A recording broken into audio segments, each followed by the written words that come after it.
Hey everybody, this is Perch. This is a subject I don't really want to weigh too heavily in on because it just feels like throwing gasoline on a fire that I'm not being burned by that fire. So, like, why do it? But we'll read this mail and it gives me a chance to tell you kind of a funny story. So we'll go with that. So it's a funny story video. All right. So the mail, dear Perch, I know you've left. I know you've left X.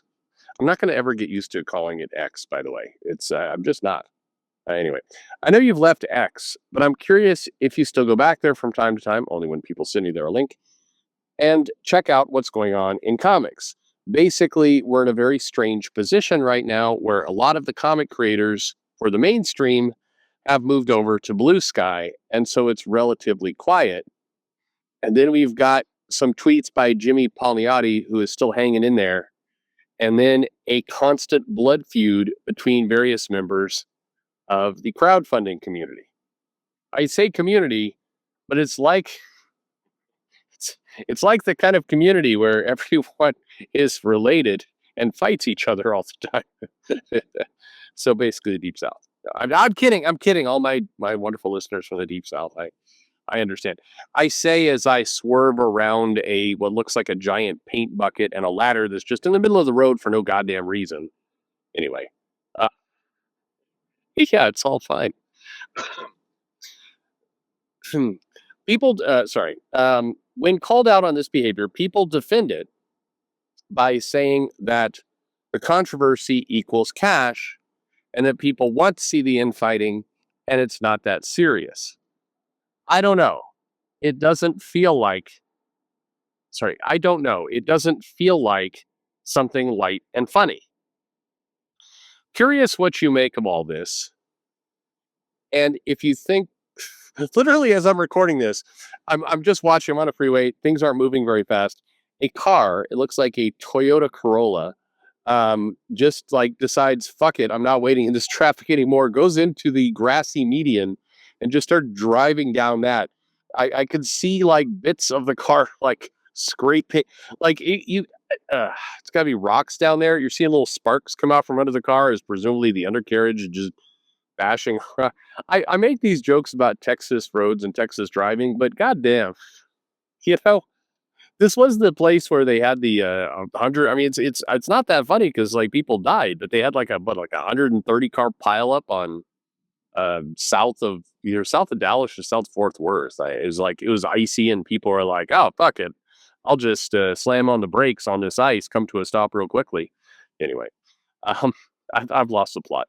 Okay, where are we with this mail? Curious. Okay.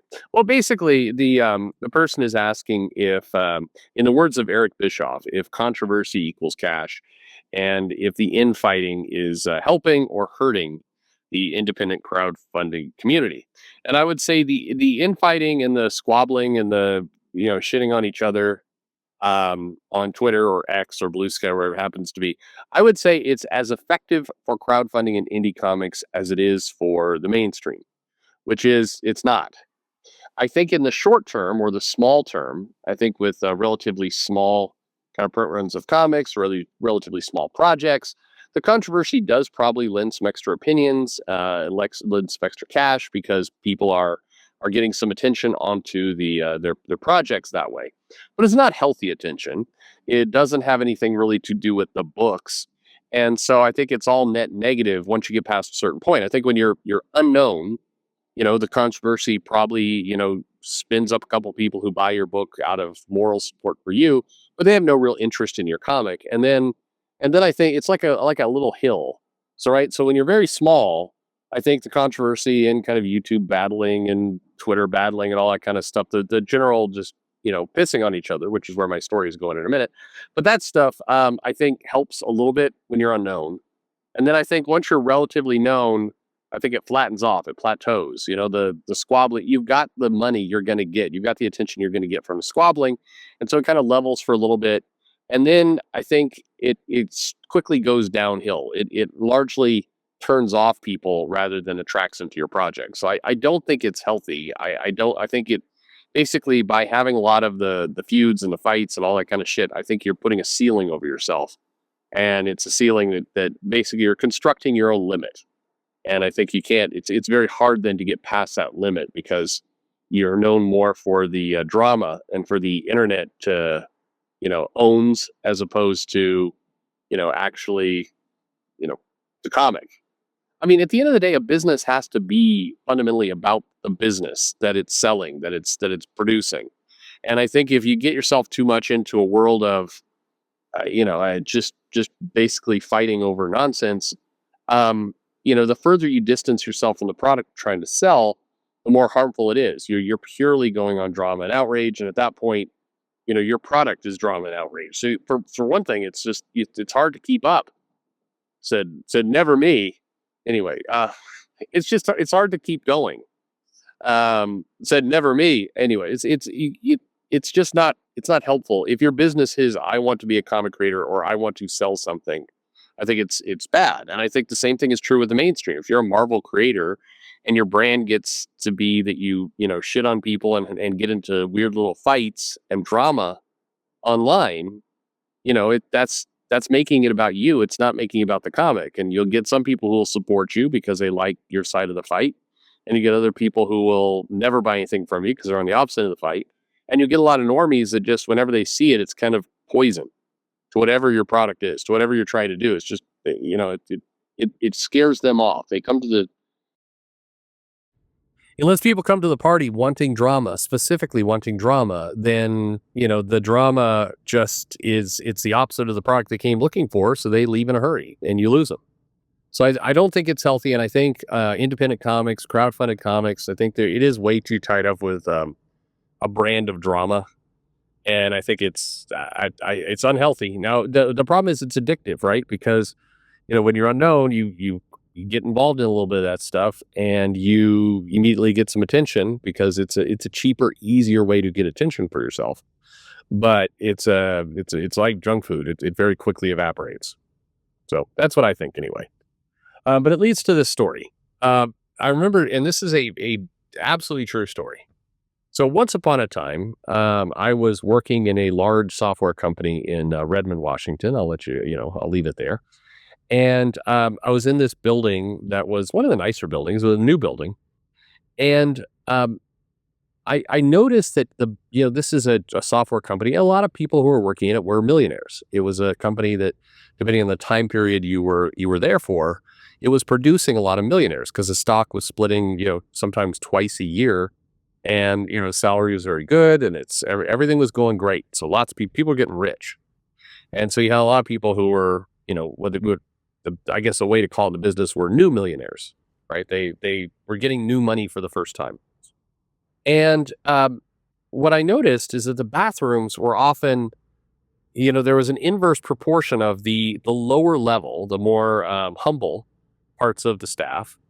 The bathrooms were pretty clean. The higher level, the executives, the bathrooms were filthy. There's people weren't flushing things. There was just piss on the floor. It was filthy. And it always fascinated me that the more that you climb the corporate ladder, the higher up you got in level, and thus more money you got and the more pay you got, the more trash, the more you trashed the bathroom. You just didn't seem to care. And one day, I walked into the bathroom and I am presented. Now I want you to kind of picture this in your mind. You go into a men's bathroom, and typically what do you see when you go into a men's bathroom? First, you see some sinks, and then further back, you see, usually on one side of the room, stalls, the other side of the room, urinals. And, hopefully all of you listening to this knows what a urinal is. And if you're one listening to this, you're familiar. And generally, in most places, the guys get up real close to the urinals. You get up real close. One, you keep the pee in the toilet, in the urinal.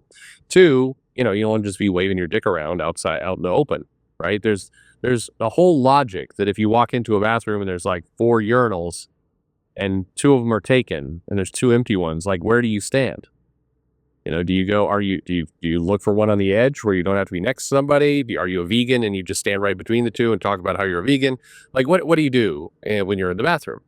So anyway, I walk in and I see the sinks and immediately I'm presented with 2 dudes who are standing, I want to say like 5-6 feet away from the urinal, dicks out.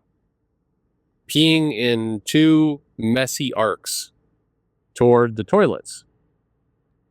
I walk in, I see these two dudes standing kind of almost back to the stall because they backed away from the urinal so far and they're trying to arc it in. And one guy looks at me and goes, "We're having a contest." And the other guy goes, "We're not gay, just having a contest." And I like, all right. And I turned around, I went to a different bathroom because it's like, yeah, by the way, these guys weren't doing a good job with the contest. Like they were clearly, they were arcing it in and there's just pee splattering places. It was disgusting. I tell you this story because when I see people fighting online, when I see people, particularly in comics, fighting online, that's always the mental image that I'm reminded of. Two guys standing far apart from the urinal and trying to, in a pointless ass contest, where they're trying to arc pee into the toilet so you can pee reasonably accurately from the furthest distance away into the toilet, creating a mess of splattering piss everywhere. And then, saying, there's not a problem. We're not gay. We're just having a contest. And that's what a lot of this stuff feels like. We're just having a contest, spraying piss everywhere. And, I don't know.